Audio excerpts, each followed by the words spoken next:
Hi family, you are welcome again. Please make sure you share and comment in every of our video.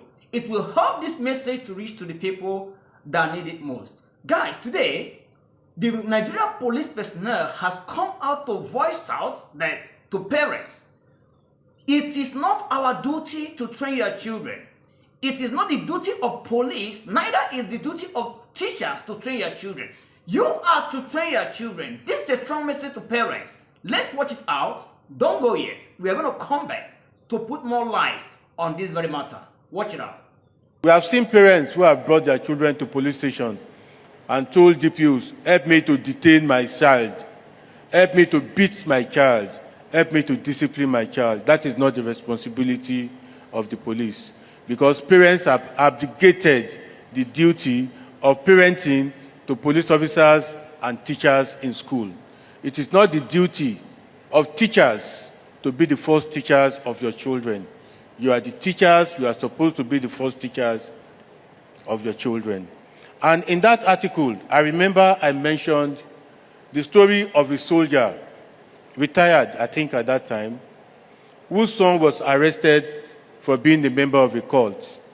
And he rushed into my office when I was DPO at Galway.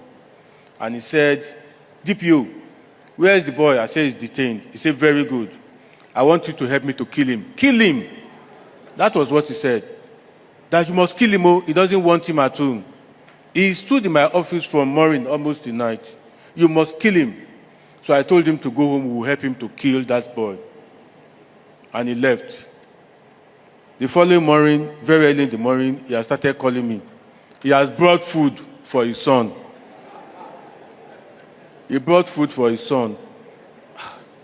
So I didn't attend to him until probably afternoon. He got agitated. He kept on calling me, telling me he wanted to talk to me. So finally I allowed him to see me, and he said he had brought food for the boy. What if we have killed this boy since yesterday? That is a parent for you. All right, my people, welcome again. Have you shared and comment on the video? Now, this is the issue. The issue is this. These our 21st century parents, most of us have failed in training these children. Most of us have failed. The question you need to ask yourself is this. The question we all need to ask ourselves is this. With how we are training these children, how are they going to represent the next generation? The way and manner we are training our children these days, how are they going to be in the next generation? Are they able to represent us well? Are they able to represent this our family name that we have built? Are they able to represent us well? This is the issue we have at hand. Some parents have trained the children until the children have overpowered them. You see, all these things, if we continue this way, you see all these things we are seeing in the US, in some Asian parts, it will be happening in our country, Nigeria. You see, when a child of 15 years old, 16 years old will pull up a pistol or other things to go and harm people in school, if we continue the way we are training our children, this is what we are going to see in times to come. If we don't inculcate morals, if we don't inculcate training to these children, what is happening in America today, what is happening in Canada today, what is happening in some European countries today, we are going to see it very soon in our country, Nigeria. We are going to see it in Africa happening if we don't do things well. Children have tarnished the image that the parents and the grandparents have built. The family names that the parents and the grandparents have built, some children in this generation are about to tarnish it. This is a wake-up call. So we have to try our best to make sure that the children we are training, number one, will be resilient enough to represent this family or to represent our country in time to come.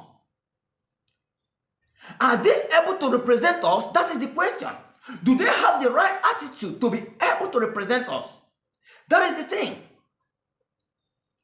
Now the police is coming out to tell us that it is not their duty to train your child.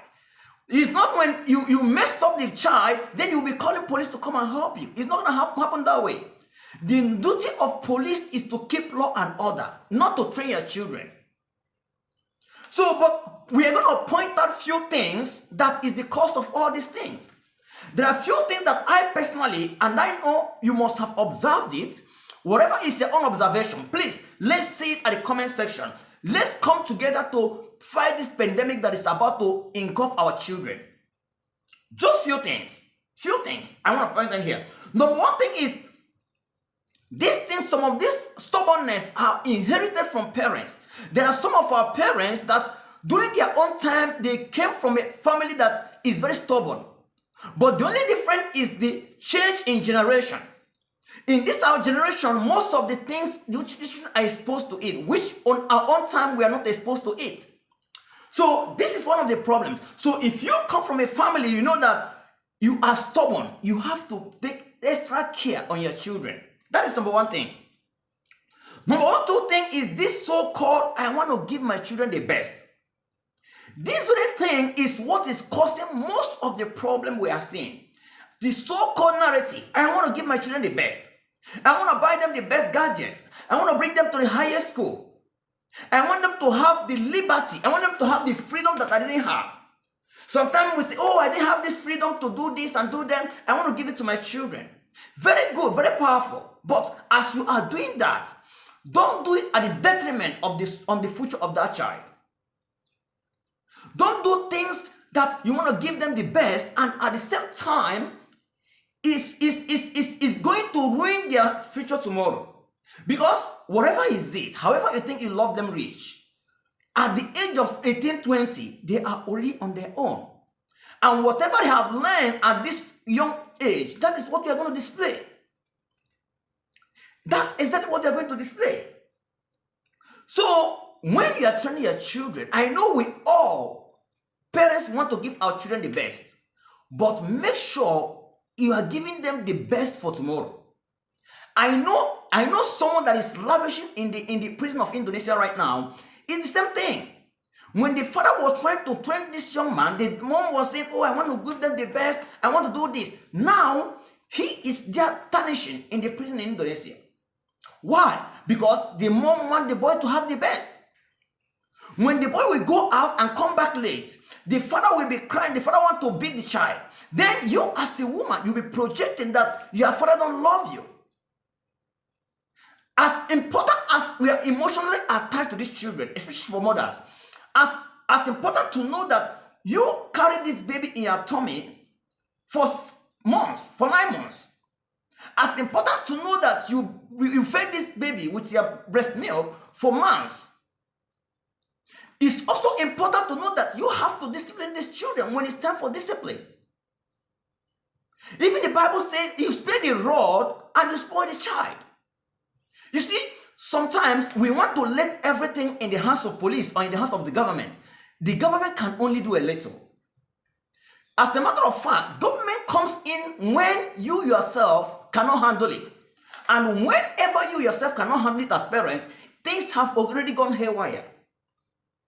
Like in some countries where the government will come in to take this kid from you. Even the government taking the kids from you, more than 80-70% of those kids still live a nonsense life. So this is two. The third thing is inadequate parental care. Inadequate parental care. Some of us, we don't care what the children are doing. We don't care what they are doing. Some of us will buy gadgets and give to these children at a very tender age, and we don't even want to know what these kids are doing with these gadgets. You don't want to know. You don't care to know what the kids are doing with the gadgets. All you know that you are giving them gadgets. As a matter of fact, most of the times when you see parents giving kids gadgets at a very younger age, it's out of irresponsibility. It's out of, that's what I have personally observed. Whatever is your own observation, please tell me at the comment section. When you give them these things at the tender age, 2 years old, 1 year old, you think that you don't have time to take care of this kid. You don't have time. This kid is disturbing. So the best way you have to train this kid is to give him a gadget or to give her a gadget. All these things are affecting the mental development of the children. I was talking to a friend. Sometimes I say, these things are affecting them. He said, no, it's not affecting them. That's what you see from 1 year, 2 years old child, already high eye problem. The father doesn't have eye problem. The grandmother that is in the village doesn't have eye problem. But 2 years old child, 3 years old child already have eye problem. So guys, this is what I'm bringing to your domot this evening. I don't know what you think about this. Tell me what you think. Let's go together. One love.